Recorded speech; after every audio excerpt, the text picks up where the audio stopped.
Ces filles avaient saupoudré leur repas d'une mystérieuse poudre, convaincues d'avoir trouvé le secret d'une beauté éclatante. Elles croyaient toucher la perfection, sans imaginer que leur soif de briller venait d'ouvrir une porte qu'elles ne pourraient jamais refermer.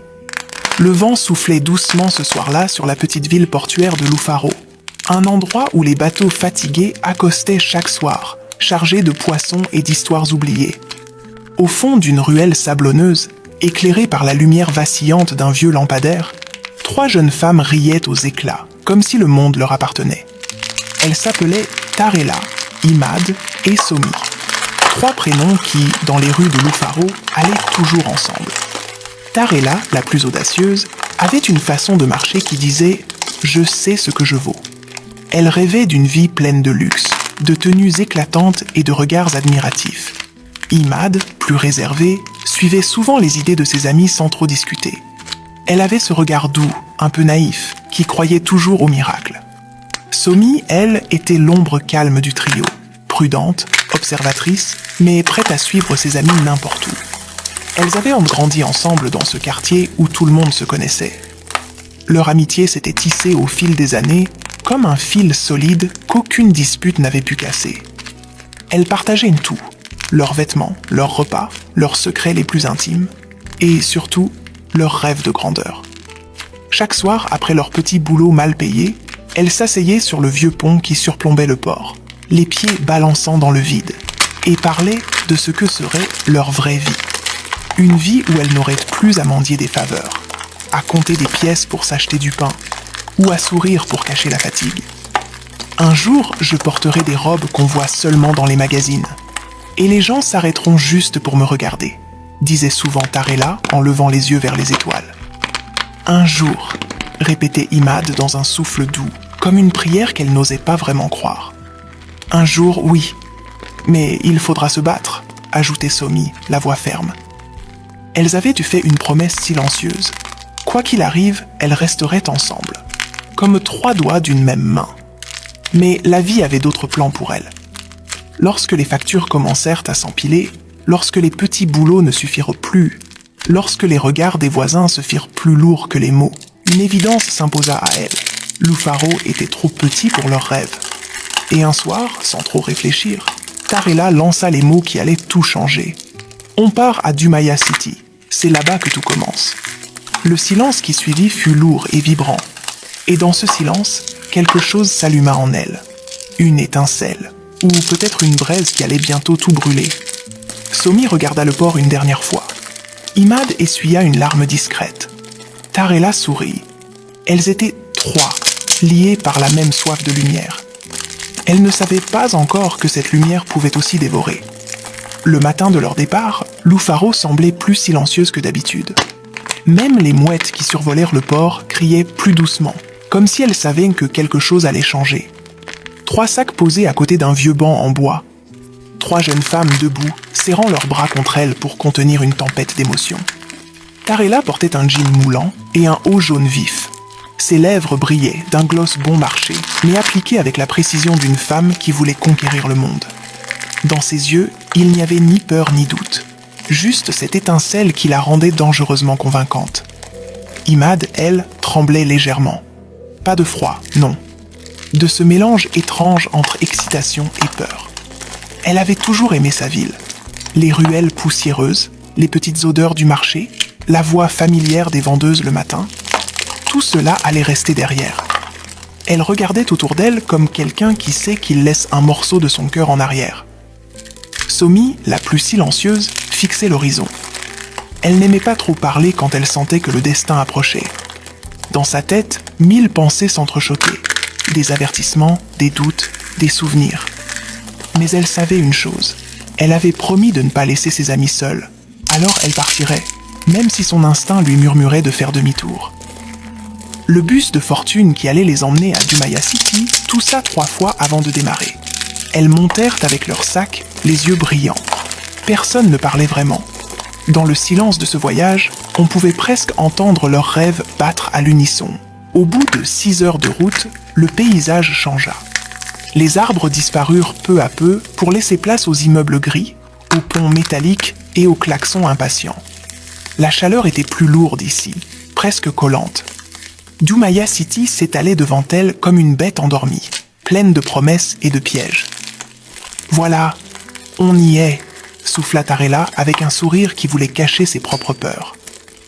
Elles trouvèrent refuge dans une vieille maison à 2 étages au cœur du quartier populaire de Makira, un endroit bruyant et vivant, où les fenêtres vibraient chaque matin au son des bus et des radios à plein volume. Leur chambre était petite, trop petite pour 3 personnes, avec un seul matelas posé sur un sol froid. Mais ce soir-là, elles n'y virent pas de misère. Elles y virent un début. Les premiers jours furent pleins d'enthousiasme. Elles imprimèrent des CV, envoyèrent des messages, coururent d'un bureau à un autre. Leur rire emplissait la pièce chaque soir, comme si la ville allait se plier à leur volonté. Mais très vite, Dumaya leur montra son vrai visage. Les recruteurs leur fermaient la porte au nez. Les petits boulots payaient à peine de quoi manger. Les rêves qu'elles portaient si haut commencèrent à peser lourd sur leurs épaules. Les semaines se transformèrent en mois. Le gloss sur les lèvres de Tarella s'effaça peu à peu. Les tresses d'Imad perdirent leur éclat. Les regards de Somi devinrent plus silencieux encore. Elles avaient quitté Lufaro avec des étoiles dans les yeux. Elles découvraient maintenant que dans cette ville, toutes les étoiles ont un prix.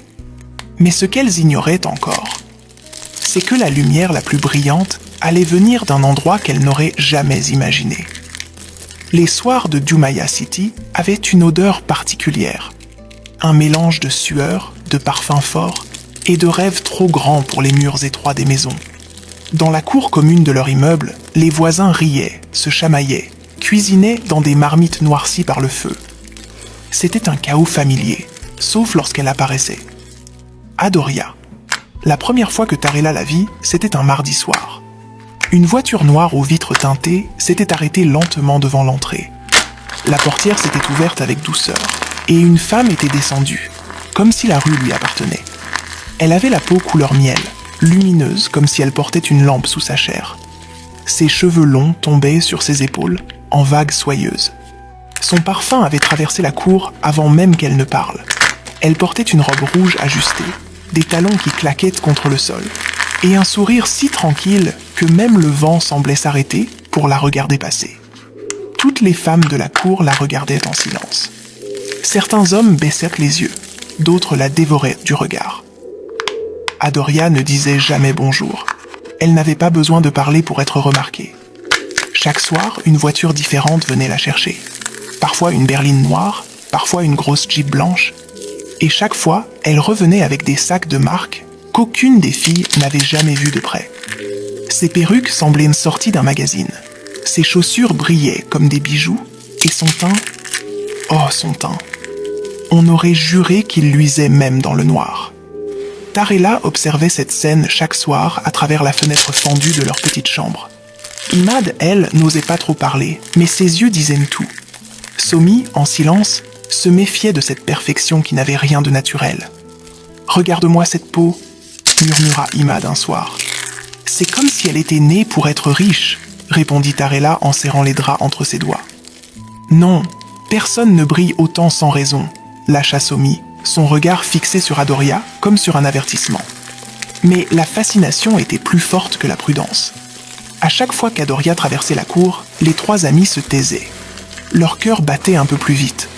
Leur envie grandissait un peu plus fort. Tarella commença à changer.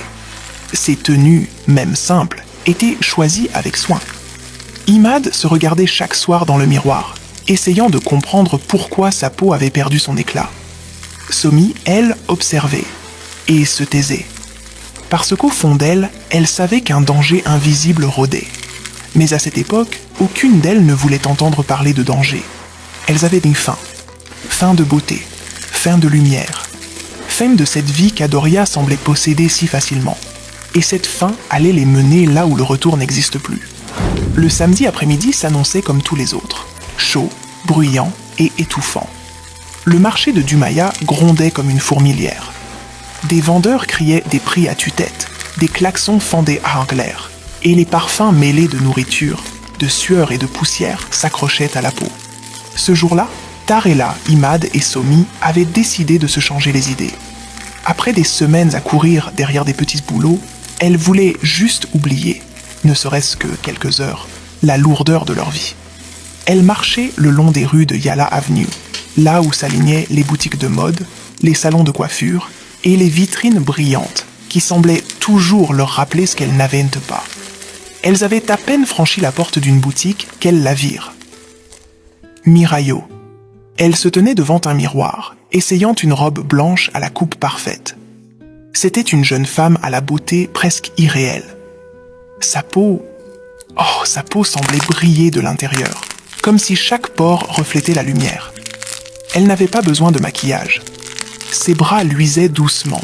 Ses joues avaient une teinte dorée qui hypnotisait. Même les vendeuses chuchotaient entre elles en la regardant. Tarella sentit une pointe de jalousie lui mordre le cœur. Imad resta figée, les lèvres entr'ouvertes. Somi, elle, fronça légèrement les sourcils. Mirayo s'apprêtait à sortir de la boutique quand Tarella prit une grande inspiration et fit un pas en avant. « Excusez-moi, madame », dit-elle d'une voix hésitante mais déterminée. Mirayo se tourna vers elle, son sourire doux comme du miel. « Oui, votre peau », balbutia Imad en baissant les yeux, gêné. « Elle est magnifique. » Un rire léger s'échappa des lèvres de Mirayo. Pas un rire moqueur, non. Un rire calme, presque confiant. « Merci, ma chérie. »« S'il vous plaît, » intervint Tarella, ses mots tremblaient légèrement. « Qu'est-ce que vous utilisez ? On a tout essayé. Et rien ne marche. » Pendant une seconde, Mirayo les observa comme si elle lisait en elle. Puis elle se pencha un peu plus près, comme pour leur confier un secret. « Ce n'est pas une crème qu'on trouve dans une boutique, » murmura-t-elle. « C'est une bénédiction, une transformation. » Les yeux de Tarella s'illuminèrent. Imad serra les mains de Somi. Somi sentit un frisson lui courir dans le dos. « Si vous êtes vraiment prête, allez au marché de Cora, » reprit Mirayo à voix basse. « Cherchez une vieille femme. On l'appelle Mama Irie. Sa boutique n'a pas de panneau. Elle vous trouvera avant même que vous la trouviez. » Elle leur glissa une adresse griffonnée sur un bout de papier parfumé, adressa un dernier sourire qui ressemblait à une promesse. Puis elle s'éloigna en silence, laissant derrière elle une odeur sucrée et une impression de mystère. Dans le bus du retour, le papier tremblait entre les doigts d'Imad. Personne ne parlait, mais toutes pensèrent la même chose. Et si c'était enfin notre chance ? Somi tenta bien de briser le charme. Ce genre de choses, c'est trop beau pour être vrai. Mais Tarella coupa court, les yeux brûlants d'espoir. Trop beau ? Ou juste ce qu'on attendait ? Ce soir-là, elle ne dormait pas vraiment.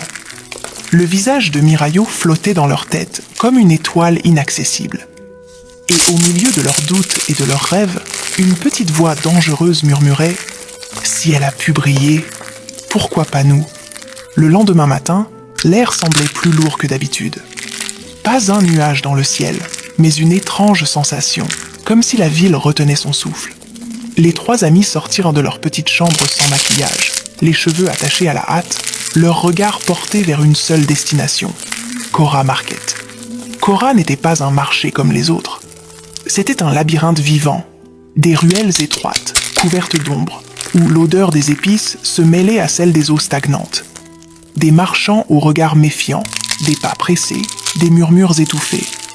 Comme si ici, tout ce qui brillait devait être acheté dans le silence. « Elle a dit que la boutique n'a pas de panneau », rappela Somi en plissant les yeux.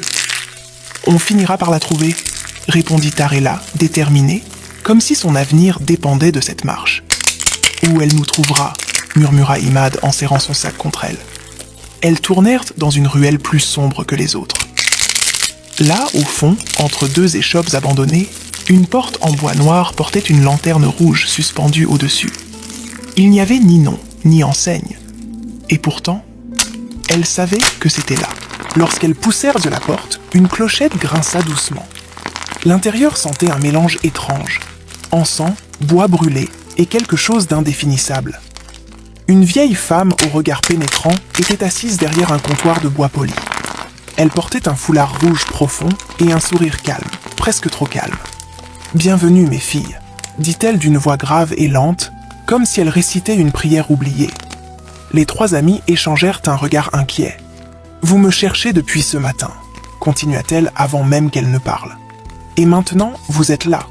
Tarella fit un pas en avant. On nous a parlé de vous. On veut quelque chose pour notre peau. Le sourire de Mama Irie s'élargit légèrement. Elle les observa longuement, comme si elle pouvait lire chacune de leurs pensées, leurs insécurités les plus profondes, leurs rêves cachés. Puis, lentement, elle se pencha sous le comptoir et en sortit une petite boîte en velours bleu nuit, fermée par un ruban doré. Elle posa la boîte avec précaution, comme on pose une bombe endormie. « Ce que je vais vous montrer n'est pas pour tout le monde, » murmura-t-elle. « Ce n'est pas une simple crème. C'est un pacte avec la lumière. » Imad frissonna. Somi retint sa respiration. Mama Irie ouvrit lentement la boîte. À l'intérieur, 3 fioles parfaitement alignées, une petite bouteille d'huile translucide au parfum envoûtant et un sachet argenté qui brillait légèrement sous la lumière tremblante de la lanterne. « Cette poudre est vivante, » expliqua-t-elle doucement. « Elle ne s'applique pas seulement sur la peau. Elle s'installe à l'intérieur. »« À l'intérieur ?» demanda Somi, hésitante. « Oui. Chaque nuit, pendant 7 jours, vous devez en saupoudrer une petite pincée dans votre nourriture. » Elle fit un geste lent, traçant un cercle invisible dans l'air. Elle s'active dans la chaleur. Elle danse, comme de petits vers. Ne paniquez pas, ce n'est pas une maladie. C'est le secret de la beauté éternelle. Tarella sentit une bouffée d'excitation lui monter au visage. Combien ? 60 000 naira chacune. Imad avala difficilement sa salive. C'était une somme énorme pour elle. Mais ce soir-là, le mot « raison » perdit la bataille contre « désir ». Elles payèrent, sans négocier, sans réfléchir. Avant qu'elles ne partent, Mama Irie les regarda droit dans les yeux. « N'en parlez à personne, ni à vos voisines, ni à vos familles. Ce don se protège dans le silence. » Elles sortirent de la boutique comme des femmes ivres d'espoir. Dans la ruelle sombre, le sachet argenté scintillait entre les doigts de Tarella comme une promesse. Ce soir-là, aucune d'elles ne savait qu'elle venait de signer un pacte, sans lire la dernière ligne. La nuit où tout commença, la chambre des filles était silencieuse comme jamais. Pas un rire, pas une chanson, pas une blague comme elles en faisaient autrefois. Juste 3 regards fixés sur une petite boîte ouverte au centre du matelas. La poudre argentée brillait faiblement sous la lumière jaune de l'ampoule suspendue au plafond. Elle semblait respirer, comme si elle était vivante. À côté, la bouteille d'huile translucide diffusait un parfum sucré, si envoûtant que même l'air paraissait plus lourd. « On le fait ou pas ?» murmura Imad, la voix tremblante. « On le fait », répondit Tarella sans hésiter. Somi resta silencieuse. Son instinct criait de s'arrêter. Mais ses yeux voyaient le reflet de ses rêves dans cette poudre argentée. Alors elle hocha la tête. Dans la petite casserole de riz fumant qu'elles avaient préparée, Tarella versa une minuscule pincée de la poudre. Elle tomba doucement, comme de la neige. Puis, les grains se mirent à bouger. Imad étouffa un cri. Somi recula d'un pas. La poudre ondulait lentement, dessinant des formes étranges avant de se dissoudre complètement dans le riz, comme si elle s'était glissée à l'intérieur. L'odeur de nourriture se mélangea à une senteur douce et métallique. « Ce n'est rien. Mama Irie a dit que c'était normal, » souffla Tarella, tentant de se convaincre autant que ses amis. Elles mangèrent, lentement. Chaque bouchée semblait étrange, chaude et lourde. Quand le bol fut vide, un long silence s'installa. Puis elles prirent l'huile, l'étalèrent sur leurs bras, leurs jambes, leurs visages. Le parfum s'enroula autour d'elles comme une brume invisible. La première nuit, rien ne se passa. La deuxième nuit, rien non plus. Mais le 3e jour, tout changea. Imad fut la première à s'en rendre compte. En se regardant dans le miroir fendu de la salle de bain commune, elle resta figée. Sa peau brillait, doucement. Pas comme une crème ordinaire. Comme si une lumière douce s'échappait de l'intérieur. Les petits boutons sur son front avaient disparu. Ses bras étaient lisses comme du verre. « Tarella, viens voir !» cria-t-elle. Tarella entra, vit sa peau dans le reflet et sentit son cœur battre plus vite. Elle arracha son foulard et fixa son propre visage dans le miroir. Ses cernes avaient disparu. Ses lèvres semblaient plus pulpeuses. Ses joues renvoyaient la lumière comme un bijou poli. Somi, méfiante mais curieuse, passa ses doigts sur sa peau. Elle n'avait jamais rien ressenti de tel. Elle brillait aussi. En moins de 2 jours, leur corps avait changé. Les cicatrices avaient disparu. Leur teint était uniforme, lumineux, presque irréel. Dans la cour de l'immeuble, les regards changèrent. Les voisins les observaient avec étonnement. Des femmes chuchotaient. Des hommes sifflaient à leur passage. Même Adoria, la femme qu'elles avaient tant admirée, leva les yeux vers elles et esquissa un sourire lent. Elles étaient devenues celles qu'on regarde, pas celles qu'on oublie. Elles commencèrent à porter des vêtements plus élégants, à se maquiller légèrement. Chaque sortie devenait une scène. Chaque regard posé sur elles nourrissait leur ego. Tarela aimait sentir les yeux suivre chacun de ses pas. Imad rougissait sous les compliments. Somi, elle souriait, mais au fond, quelque chose la troublait. Le soir, dans le noir, elle sentait sous sa peau une chaleur étrange, comme si quelque chose y vivait. Mais elle n'en parla pas. Pas encore. Parce que pour la première fois de leur vie, elle se sentait puissante. Et personne ne voulait briser cette illusion. Elle ne savait pas qu'au moment où la lumière s'installe, l'ombre aussi trouve sa place. Les semaines qui suivirent furent comme un rêve éveillé. Les 3 amies, Tarela, Imad et Somi, étaient devenues les nouvelles reines du quartier. Leur peau rayonnait jour et nuit comme si le soleil lui-même avait décidé de vivre en elles. Elles marchaient dans les rues avec des vêtements qu'elles n'auraient jamais pu s'offrir quelques mois plus tôt, les lèvres brillantes, les regards pleins d'assurance. Dans les petits cafés de Makira, les conversations s'arrêtaient lorsqu'elles entraient. Les femmes les regardaient avec envie. Les hommes les regardaient avec désir. Et elles se regardaient entre elles comme des filles qui croyaient enfin tenir le monde dans leurs mains. Mais pendant que le monde s'émerveillait de leur éclat, quelque chose de plus sombre commençait à s'installer derrière ce vernis parfait. Tout commença une nuit. Somi était allongée sur le matelas, les yeux ouverts dans le noir. L'ampoule de la pièce était éteinte, mais sa peau brillait encore faiblement. Un halo argenté, presque imperceptible, dessinait la courbe de ses bras. Ce qui aurait dû la rassurer, la glaça. Elle posa une main sur son ventre. Une chaleur sourde y vibrait. Pas une douleur, pas encore, mais quelque chose d'étrange, comme une présence. Elle se tourna vers Imad, endormi à côté d'elle. Sa peau brillait plus que jamais, mais son souffle était rapide, irrégulier, comme celui d'une personne qui fait un mauvais rêve. Le lendemain matin, les choses devinrent plus troublantes. En se regardant dans le miroir, Somi remarqua une fine tache noire sur son épaule gauche, petite comme une tête d'épingle, presque invisible. Elle frotta. Rien. Elle prit un savon. Rien encore. La tache semblait collée à elle. Ce n'est rien, souffla-t-elle à elle-même. Peut-être une réaction. Mais ce n'était pas rien.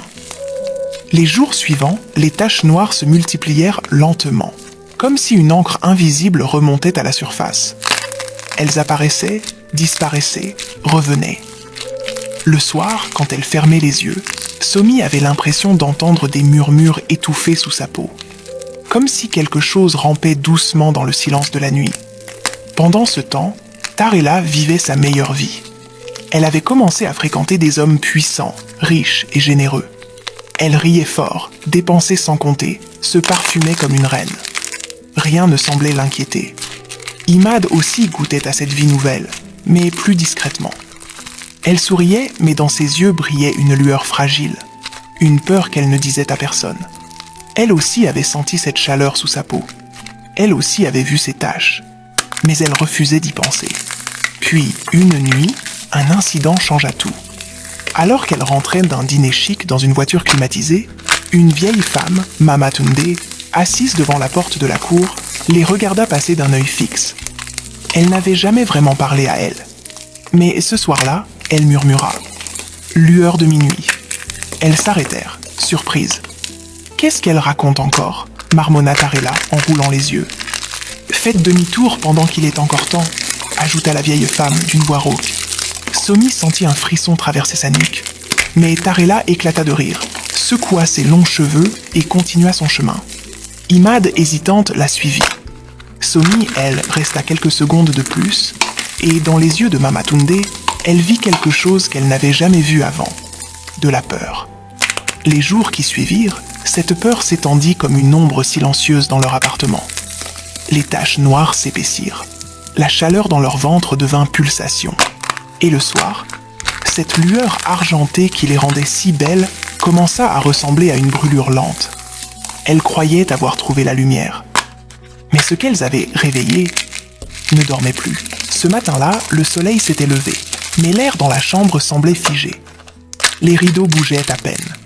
Imad se leva la première pour aller dans la salle de bain commune. Mais à peine eut-elle allumé la lumière qu'un cri aigu fusa dans tout l'immeuble. « Somi! Tarela !» Tarela bondit du lit, la tête encore lourde de sommeil. Somi trébucha en se précipitant vers la porte. Elles la trouvèrent devant le miroir, la main sur la bouche, les yeux écarquillés d'horreur. Son reflet n'avait plus rien de lumineux. Sa peau autrefois dorée était devenue d'un gris pâle, presque malade. Ses joues eussent été d'eau creusée comme si elle avait vieilli en une seule nuit. Ses lèvres étaient sèches, craquelées, et ses yeux semblaient enfoncés dans leurs orbites. Mais ce n'était pas le pire. Des veines noires serpentaient sous sa peau, fines d'abord, puis épaisses comme des racines. Elle courait sur ses bras, son cou, jusqu'à sa poitrine. Et lorsqu'elle toucha son ventre, elle sentit quelque chose bouger. Elle hurla. Pas un cri de peur ordinaire. Un cri brut, sorti d'un endroit où le désespoir n'a plus de mots. Tarela et Somi la soutinrent jusqu'au lit, terrifiés. Tarela tenta de garder contenance, mais ses mains tremblaient. Ce n'est rien! Ce n'est rien! Peut-être une allergie! Cria-t-elle comme pour convaincre tout le monde, surtout elle-même. Mais Somi savait. Elle le sentait depuis des jours. Quelque chose était en train de pourrir sous cette lumière qu'elles avaient tant désirée. Imad fut transporté d'urgence à l'hôpital. Là-bas, les infirmières s'échangèrent des regards inquiets dès qu'elles virent son apparence. Les tests commencèrent. Prise de sang, examen, analyse. Rien d'anormal ne ressortait. Les médecins avaient beau tourner les écrans, leurs résultats disaient « sain ». Son corps disait « en train de mourir ». Et un médecin proposa une échographie abdominale. Et c'est là que tout bascula. Sur l'écran noir et blanc, sous le ventre d'Imad, on vit des mouvements étranges. Pas des bulles d'air, pas des parasites ordinaires. Des formes longues et fines, serpentant lentement dans son organisme, comme si quelque chose dans ses entrailles dansait. L'infirmière lâcha la sonde, recula en mettant la main sur sa bouche. Le médecin blêmit. Une femme dans le couloir s'évanouit en entendant le cri. Imad tremblait, ses doigts agrippant les draps. « Enlevez-les! Enlevez-les de moi !» hurla-t-elle. Pendant ce temps, Tarela et Somi attendaient dans le couloir blanc de l'hôpital, les cœurs serrés. Quand le médecin sortit, son visage disait tout. Il n'avait pas de mots pour expliquer ce qu'il avait vu. Mais le cauchemar ne s'arrêta pas là. 2 jours plus tard, Somi sentit cette même chaleur dans son ventre devenir une brûlure lancinante. Une nuit, en sortant de la douche, elle vit dans le miroir la même trace noire se dessiner autour de son nombril. Puis ses lèvres devinrent pâles, ses yeux rouges, ses os lourds. Et Tarela, la dernière à tomber, finit par sentir la lumière se fissurer aussi dans son propre corps. En moins d'une semaine, les 3 reines de Makira avaient disparu derrière les murs froids de l'hôpital de Dumaya. La cour qui résonnait autrefois de leur rire s'était tue. Les voisins murmuraient « C'est elles, les filles qui brillaient. Regarde ce qu'elles sont devenues. » Leur gloire avait été rapide, étincelante. Leur chute fut brutale, déchirante. Elles avaient cru acheter la lumière. Elles ne savaient pas qu'elle viendrait avec un prix, qu'aucune d'elles n'était prête à payer. Les jours suivants furent comme un long couloir sans fin. L'odeur de désinfectant, le bruit régulier des machines de l'hôpital et les pas pressés des infirmières devinrent la bande sonore de leur vie. Mais dans les chambres 23, 24 et 25, ce n'étaient plus des patientes ordinaires qu'on soignait. C'étaient 3 corps qui se désagrégeaient lentement sous une malédiction qu'aucune science ne pouvait expliquer. Imad était la plus atteinte. Ses veines noires s'étaient étendues jusqu'à ses doigts. Sa peau avait perdu toute chaleur humaine. Chaque respiration semblait une bataille. Les médecins avaient tout tenté. Perfusion, antibiotiques, transfusion. rien n'arrêtait la progression de ce mal invisible. Elle hurlait dans son sommeil, se tordait comme si quelque chose en elle griffait de l'intérieur. Somi n'était pas mieux. Les taches noires sur son ventre s'étaient ouvertes en fines fissures qui luisaient sous la lumière des néons. Ses yeux étaient redevenus vitreux, presque transparents. Elle avait cessé de parler. Elle fixait le plafond pendant des heures, comme si elle voyait quelque chose que les autres ne pouvaient pas voir. Parfois, elle murmurait des mots qu'aucune infirmière ne comprenait, dans une langue qu'elle-même n'avait jamais apprise. Tarela, elle, se battait encore. Elle refusait de croire que tout cela était réel. Elle criait sur les médecins, sur les infirmières, sur Dieu lui-même. Elle frappait les murs jusqu'à ce que ses poings saignent. Mais au fond d'elle, elle sentait la lumière mourir aussi. Ses joues s'étaient recreusées, sa peau s'était ternie. La beauté pour laquelle elle avait tout risqué se retournait contre elle comme une bête affamée. Dehors, dans le quartier de Makira, les rumeurs avaient repris feu.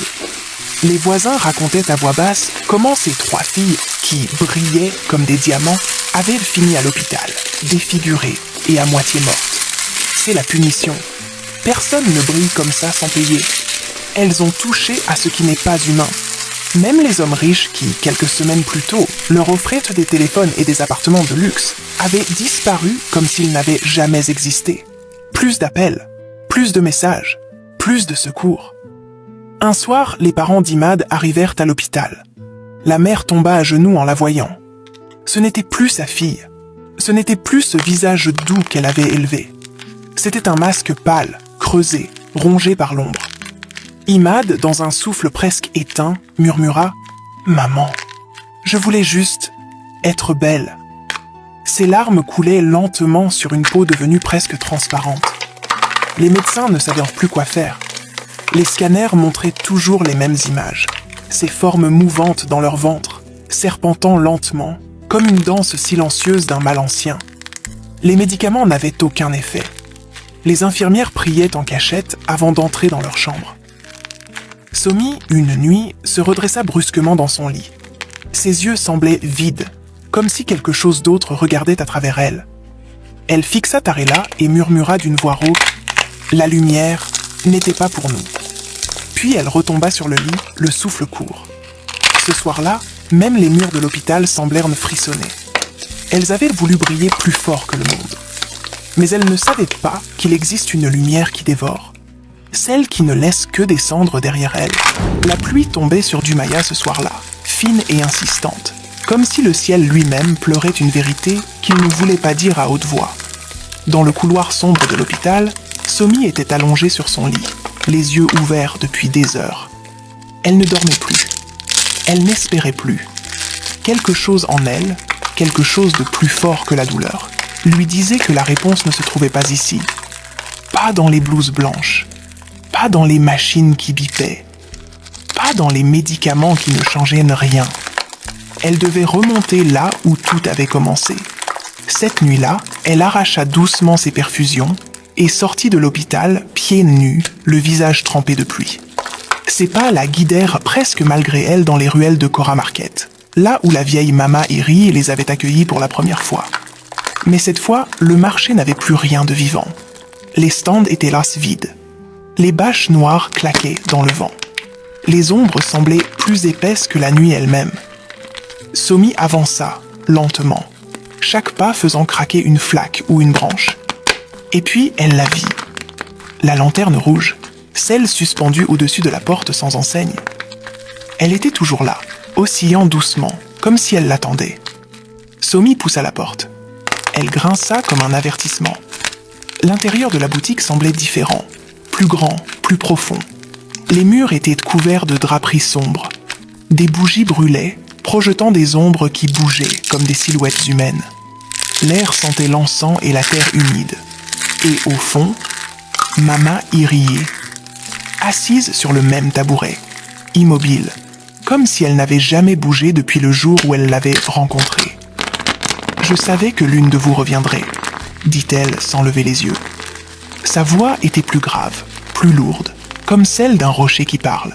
« Qu'est-ce que tu nous as fait ?» murmura Somi, la voix cassée. « Ce que vous avez demandé, rien de plus. » Mama Iri se leva lentement. Ces foulards rouges semblaient flotter derrière elle comme des flammes. Elle s'approcha de Somi, posa un doigt glacé sur son menton et releva son visage. « Vous vouliez briller. Vous avez eu la lumière. Cette chose, dans nos corps, c'est le prix. Rien n'est gratuit dans ce monde. La beauté a toujours un maître. » Elle marcha vers une étagère et sortit une petite jarre ancienne, scellée par une corde noire. Elle la secoua doucement. Un son gluant, vivant, résonna. Ce que vous avez mangé n'est pas une simple poudre. C'est un fragment d'un ancien pacte. Une graine de lumière volée à ceux qui vivent sous la terre. Elle vous rend belle pour un temps, puis elle vous reprend tout. Somi sentit son cœur battre contre sa cage thoracique comme une bête piégée. Pourquoi nous ? Parce que les filles comme vous sont faciles à séduire, répondit Mama Irie avec un sourire lent. Celle qui rêve de lumière sans savoir d'où elle vient. Somi chancela. Le monde tournait autour d'elle. Elle comprenait enfin. Elles n'avaient jamais été choisies. Elles avaient été prises. Avant de sortir, Mama Irie ajouta d'une voix basse « Tu peux crier, tu peux pleurer, mais une fois que la graine est plantée, elle finit toujours par fleurir. » Somi quitta la boutique en courant sous la pluie, le cœur lacéré par la vérité. Cette lumière qu'elles avaient tant désirée n'avait jamais été la leur. C'était une lumière empruntée, une lumière maudite. Imad était allongé sur son lit, immobile, les yeux entr'ouverts, la respiration haletante. Ses cheveux avaient complètement disparu.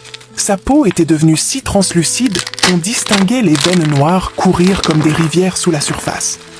À chaque souffle, son ventre se soulevait légèrement, comme si quelque chose remuait en dessous. Tarela, dans la chambre d'à côté, serrait ses draps entre ses doigts tremblants. Elle n'était plus cette fille qui riait fort, qui marchait comme une reine. Ses lèvres craquelées murmuraient des prières qu'elle n'avait jamais apprises. Les médecins ne venaient plus aussi souvent. Ils avaient peur. Les infirmières évitaient de croiser leurs regards. Et Somi était assise sur le rebord de la fenêtre de sa chambre, trempée jusqu'aux os après sa nuit au marché. Ses yeux n'avaient même plus de larmes à donner. Elle savait désormais ce que Mama Irie avait fait, ce qu'elles avaient déclenché. Et elle savait aussi que le temps était compté. Tout s'accéléra vers minuit. Un cri fendit soudain le silence. Imad. Son corps se cambra violemment sur le lit, ses doigts agrippant les draps comme si elle se battait contre une force invisible. Ses veines noires gonflèrent jusqu'à éclater par endroits. Son ventre bougeait comme si des dizaines de créatures cherchèrent à sortir. Les machines s'affolèrent. Les infirmières accoururent, puis reculèrent, terrifiées. Tarela tenta de se lever pour courir jusqu'à elle, mais ses jambes ne la portèrent plus. Elle s'écroula sur le sol glacé, respirant difficilement. La lumière de sa peau s'était éteinte. Ne restait qu'un corps épuisé, vidé de tout éclat. Somi entra dans la chambre d'Imad en trébuchant. Elle prit sa main froide entre les siennes. « Pardonne-moi, » murmura-t-elle. « Je t'avais dit que cette lumière n'était pas pour nous. » Imad tourna lentement les yeux vers elle. Ce n'était plus vraiment elle. Son regard était vide, noyé dans une douleur qu'aucun mot ne pouvait traduire. Une larme s'échappa du coin de son œil. Et quelques secondes plus tard, son souffle s'arrêta. Un long bip strident envahit la pièce. Somi hurla. Dans la chambre voisine, Tarela sentit quelque chose glisser dans sa gorge. Elle cracha du sang noir, épais, qui brûla sa peau au contact. Elle comprit que son tour approchait. Elle comprit aussi qu'aucune ambulance, aucun médecin, aucune prière ne la sauverait de ce qu'elle avait invité dans son propre corps. Quelques heures plus tard, Tarela mourut seule, dans un silence écrasant. Et Somi fut la dernière à survivre. Pas longtemps. Juste assez pour voir les regards dégoûtés des infirmières, les murmures des voisins à la sortie de l'hôpital, les hommes riches effacer leurs numéros, et la ville reprendre son rythme comme si elle n'avait jamais existé. Un soir, elle s'assit sur un banc près du port de Makira, la même où, des mois plus tôt, elle rêvait de gloire. Elle posa sa main sur son ventre silencieux et leva les yeux vers le ciel. « On voulait juste briller », murmura-t-elle dans le vent. « Mais certaines lumières ne sont pas faites pour nous. » Ses doigts tremblèrent une dernière fois. Puis, son corps s'affaissa lentement sur le bois mouillé. Au petit matin, on retrouva son corps sans vie, le visage paisible mais éteint, comme une flamme consumée. Dans une ruelle de Cora Market, la lanterne rouge au-dessus de la boutique de Mama Eri s'éteignit brusquement, comme si elle avait fini ce pourquoi elle avait été allumée. Et la légende de la lueur de minuit prit vie dans les rumeurs de la ville. Une histoire que les femmes se racontaient à voix basse. Une mise en garde murmurée comme une prière. Méfie-toi de la lumière trop parfaite, car parfois, ce qui brille ne veut pas t'embellir, mais te dévorer.